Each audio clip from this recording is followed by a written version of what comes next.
Bons pais conversam, pais brilhantes dialogam. Há uma diferença absurda, enorme, entre conversar e dialogar. Cada ser humano conversa com inúmeras pessoas. São milhões de pessoas que ou usam as linguagens dos sinais ou usam a linguagem dialética. Conversam.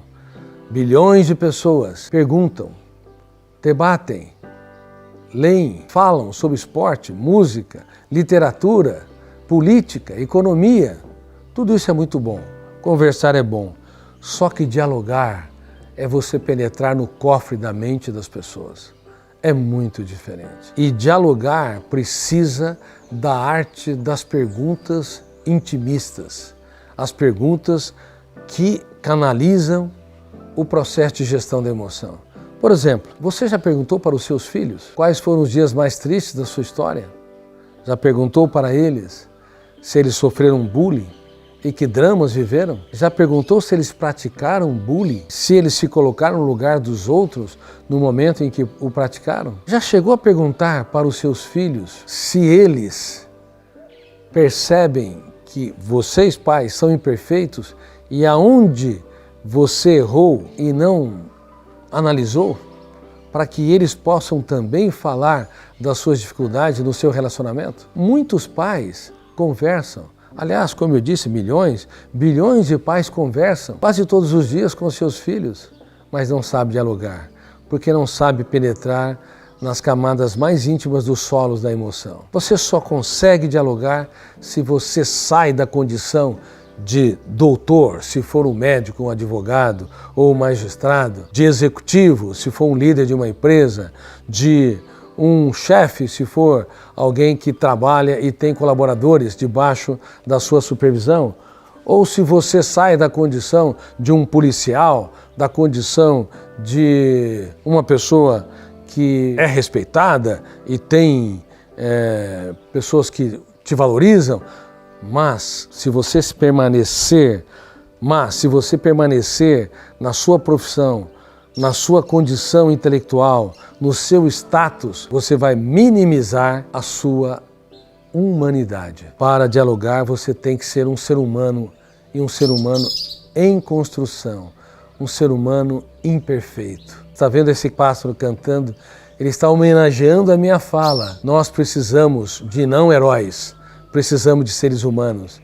Não pais políticos, mas pais que reconhecem os seus erros e as suas fragilidades. Não de professores intocáveis, mas de professores que são capazes de falar dos momentos mais cálidos que já viveram. Que são capazes de ensinar a matemática da emoção, onde dividir é aumentar. Dividir as nossas dores, as nossas dificuldades, os nossos conflitos, as lágrimas nunca antes choradas, é aumentar a capacidade de superação, é dar musculatura para a tão famosa resiliência e tão pouco treinada, praticada e absorvida.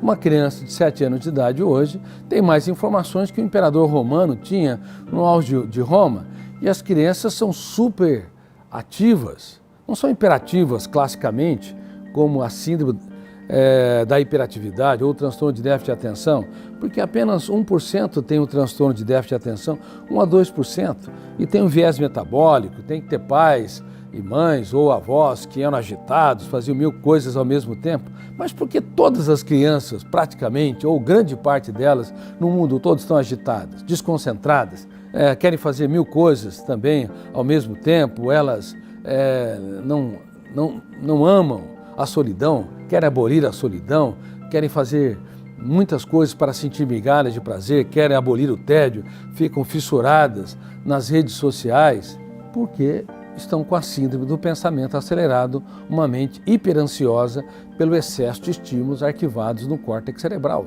Quanto mais estímulos que vêm das redes sociais, dos jogos de videogames, e também dos computadores e da televisão, mais dispara o gatilho, que é um fenômeno inconsciente, que abre milhares de janelas, que ocorre uma leitura e construção de pensamentos, e a âncora da memória, o terceiro fenômeno, fica dançando no córtex cerebral, gerando desfocamento ou desconcentração.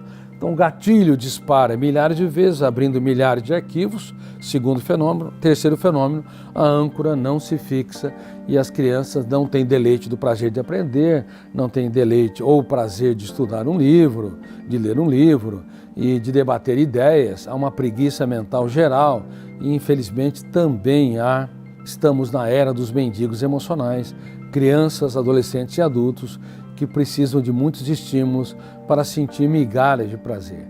E eu tenho sido uma das vozes solitárias no mundo denunciando isto. A síndrome do pensamento acelerado, a intoxicação digital e denunciando a necessidade vital de aprender habilidades socioemocionais para que as crianças gerenciem sua emoção, como pensar antes de reagir, trabalhar perdas e frustrações, aprender a não comprar aquilo que não lhe pertence. Se alguém me ofendeu ou rejeitou, minha paz vale ouro, o resto é lixo. E temos de ensinar isso às crianças, também aprendendo a duvidar de cada pensamento perturbador, criticar ideias angustiantes e determinar estrategicamente, ser autor da própria história. A técnica DCD, duvidar, criticar e determinar, tem de ser ensinada às crianças e adolescentes.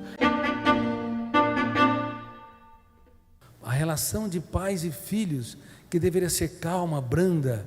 Quando um pai vê um filho errar, ele deveria falar: filho, eu aposto em você. E elogiar o filho para depois criticar. Primeiro abrir a fronteira da janela killer para depois falar da falha, e nós fazemos o contrário no mundo todo. Erramos, traumatizando-nos, mesmo tentando acertar. Não, os pais não fazem isso. Humilham, criticam, apontam o erro, comparam e até sentenciam. Você não tem jeito. Professores também, no microcosmo da sala de aula. E não precisa, como Freud imaginava, ter traumas nos primeiros 7 anos para desenvolver doenças no futuro. Hoje estamos claros, mesmo com uma infância feliz, uma adolescência saudável, quando uma pessoa passa por crises, perdas, frustrações, pressões no trabalho e não protege a sua emoção, ela pode adoecer. Quais são as ferramentas que nós utilizamos para proteger a emoção? Número 1, não ser um agiota da emoção. Agiota da emoção é semelhante como um agiota financeiro. Um agiota financeiro empresta e cobra juros caros ou baratos? Caros. O agiota da emoção são os pais que se doam, os maridos e esposas que se doam, os professores que se doam, os irmãos que se doam, mas cobram cara a fatura. Quem cobra demais dos outros? Levante as mãos. Muita gente. Quando nós cobramos demais sem perceber, nós plantamos janelas traumáticas que dificultam o eu ser autor.